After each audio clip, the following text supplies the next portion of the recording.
ये रैली नहीं, रेला है। ये तो सिर्फ एक झांकी है। रिजर्वेशन नहीं दिया तो इससे और डबल भीड़ बाकी है।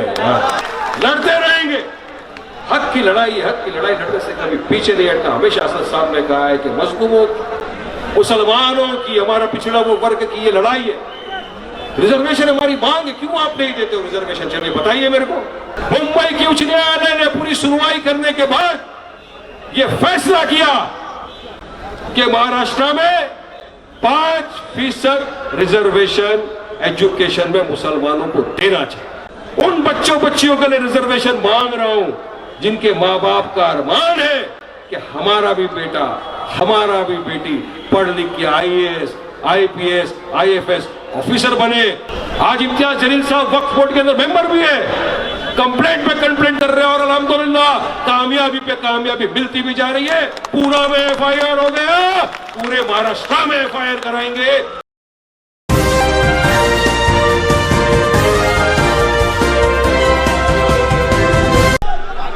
ऑल इंडिया मजलिस इत्तेहादुल मुस्लिमीन के आपके हमारे सदर, मेंबर ऑफ पार्लियामेंट अलहाज बैरिस्टर असदुद्दीन ओवैसी साहब डायस पर मौजूद, Maharashtra Aurangabad member of parliament और आज के तिरंगा रैली मुंबई चलो के hero Imtiaz Jaleel sahab, Maharashtra working president doctor Gaffar Qadri साहब,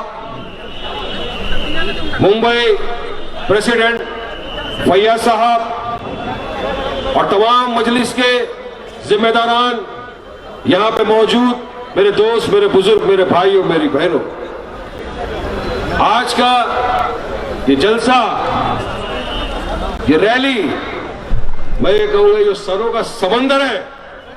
इससे एक चीज तो महाराष्ट्र में समझ में आ गया कि अब रिजर्वेशन तो देना ही पड़ेगा इंशाअल्लाह।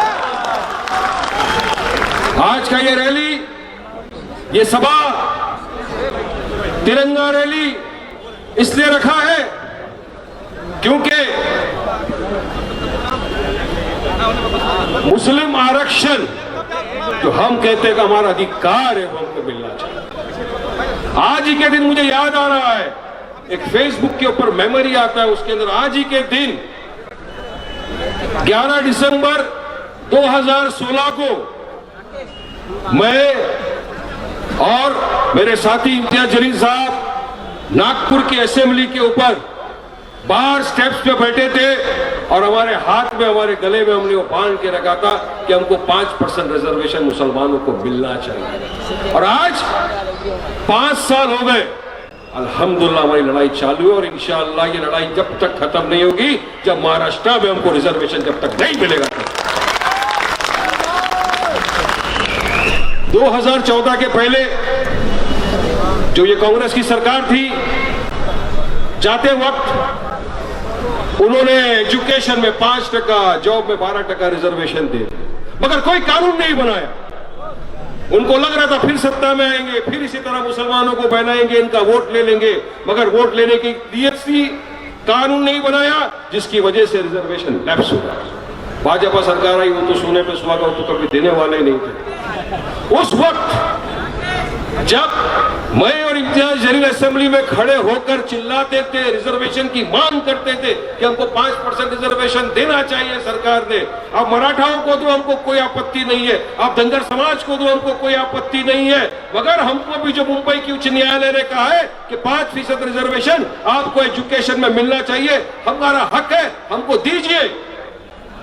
तो उस समय ये चापलूसी जो तथाकथित सेक्युलर पार्टी के जो MLAs हैं, ये खड़े होते थे, हाँ अपोजिशन को रिजर्वेशन मिलना चाहिए, मिलना चाहिए। अरे ढोंगियों, तुम्हारा नाटक पूरे दुनिया के, पूरे देश के, पूरे राज्य के सामने आ गया।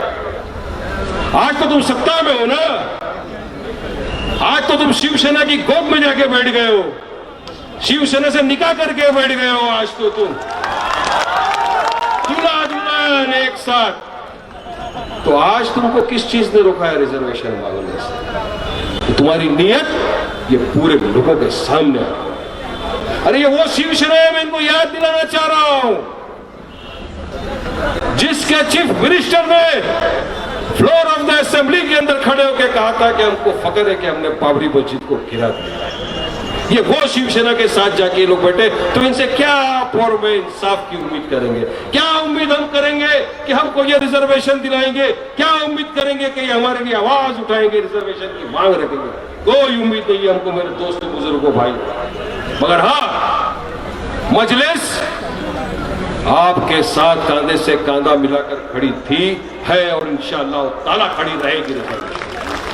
जिसका आपने देखा आज कि किस तरह से पूरा महाराष्ट्र जमा हुआ सुबह में औरंगाबाद में, फजर की नमाज अदा की गई।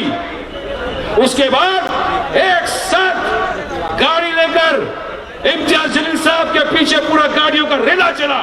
तिरंगा साथ में, तिरंगे को सलाम, मेरी जान तिरंगा, मेरी शान तिरंगा, मेरा ईमान तिरंगे को सलाम है। वो तिरंगा रैली लेके निकले, रस्तों पे रोका, रोकने दो, रोकने से रुकती नहीं है मजलिस। ये कारवां बैरिस्टर असदुद्दीन ओवैसी साहब का है, ये हक की लड़ाई करने निकला है तो पूरे देश के अंदर चलेगा ये लड़ाई, तो जब तक हमको रिजर्वेशन नहीं मिलेगा। आज पूरा देश ने देखा कि अगर हम मुत्तहिद हो गए, हमने इत्तेहाद पैदा कर लिया, तो मान लो कि सरकारों को झुकना पड़ता है। दुनिया झुकती है ना, झुकाने वाला चाहिए। हमारे किसान भाइयों ने बता दिया। मगर हम भी संविधान के दायरे में रहकर बिल्कुल नॉन वायलेंस तरीके से, प्यार मोहब्बत से, पीसफुली हमारा हक मांगने आए। हमने तकरीबन 1.5 महीने पहले से डिसाइड किया था कि एक तिरंगा रैली निकालेंगे, चलो मुंबई के नाम से।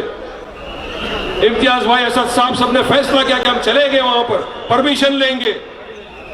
मुंबई की टीम ने काफी मेहनत की, परमिशन डाली, पीकेसी में डाली कि बड़ा मैदान लेंगे, सबको बुलाएंगे, मगर हमको परमिशन नहीं मिल रही थी कहीं।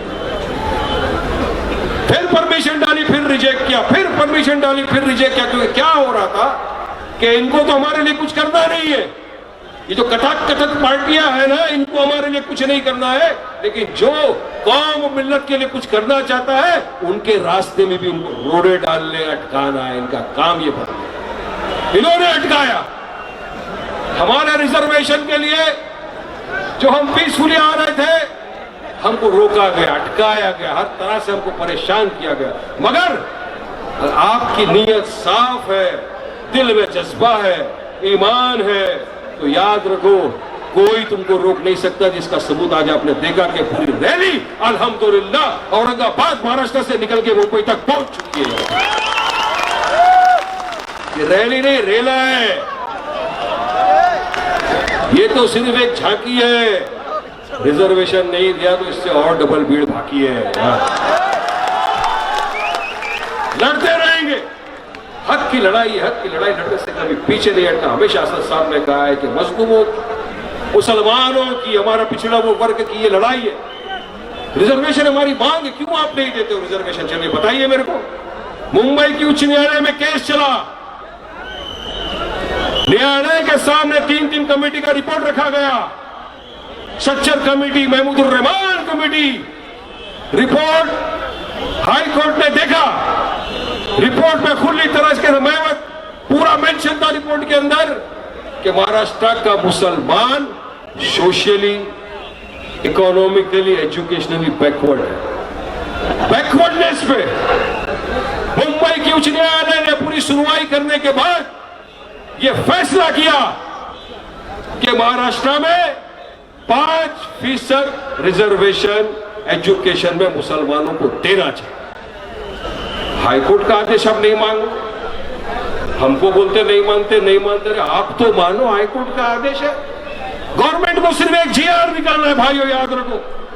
जीआर निकाले, कानून बनाए, तो इंशाअल्लाह ताला महाराष्ट्र के मुसलमानों को भी रिजर्वेशन मिल सकता है। और याद रखो, वारिस पठान अपने बेटे के लिए रिजर्वेशन नहीं मांग रहा, नहीं, मैं उनके लिए रिजर्वेशन मांग रहा हूं, उन बच्चों बच्चियों के लिए रिजर्वेशन मांग रहा हूं जिनके मां बाप का अरमान है कि हमारा भी बेटा, हमारा भी बेटी पढ़ लिख के IAS, IPS, IFS ऑफिसर बने और राज्य के दूसरे नागरिकों के साथ कांधे से कांधा मिलाकर आगे बढ़े, राज्य का नाम रोशन करे, कौम का नाम रोशन करे, देश का नाम रोशन करे। हमको रिजर्वेशन इसलिए आप मांग रहे हैं और कानूनी अधिकार है। और आज यहां से हम तो ऐलान करते हैं रिजर्वेशन आप नहीं दिया तो हम हमारी लड़ाई जारी रखेंगे। हम तो 5 साल से लड़ रहे हैं, जब से उच्च न्यायालय ने फैसला दिया आपने नहीं बनाया, हम लड़ रहे हैं और इंशाअल्लाह हम लड़ते रहेंगे। दूसरा जो रैली का आज मकसद था वो मकसद है हमारे वक्फ की जो प्रॉपर्टियां, वक्फ हमारी यतीमों, हमारी मां बहने बेवाओं का अधिकार है। किसी को हक नहीं कि वक्फ की प्रॉपर्टी को बेच सके, थर्ड पार्टी राइट क्रिएट सके या उसको रेंट आउट कर सके, लीज कर सके, किसी को अधिकार नहीं है। ये हमारे यतीमों का हक है। मगर क्या क्या जब ये सत्ता में आए, इस तरह से बिल्डरों को, बड़े बड़े व्यापारियों को हमारी वक्फ की जायदाद बेच, अरे किसने अधिकार दिया था तुम्हारे को हमारे यतीमों का हक? आज लड़ाई चल रही है।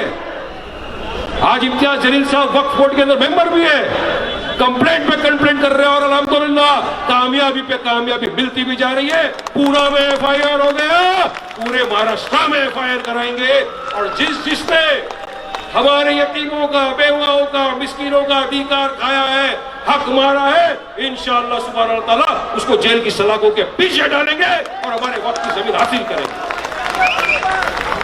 आज जो मकसद से ये रैली करी गई है, इसका मकसद ये है, मैं जानता हूं, समझता हूं आप जिनको सुनने के लिए क्या बेताब है, मगर मैं उससे पहले अपनी जानिब से इम्तियाज जलील साहब को और तमाम लोग जो उस रैली में शामिल थे, जो औरंगाबाद, नांदेड़, दुलिया, मुख्तलिफ इलाकों से पूरी तरह से पुलिस से लड़के भिड़ के रास्ते पे भूखे प्यासे जो यहाँ पहुंचे आरक्षण के लिए, उनको मैं तहे दिल से मुबारकबादी देता हूं और आपको पूरा महाराष्ट्र नहीं पूरा हिंदुस्तान सैल्यूट करता है कि आप आए।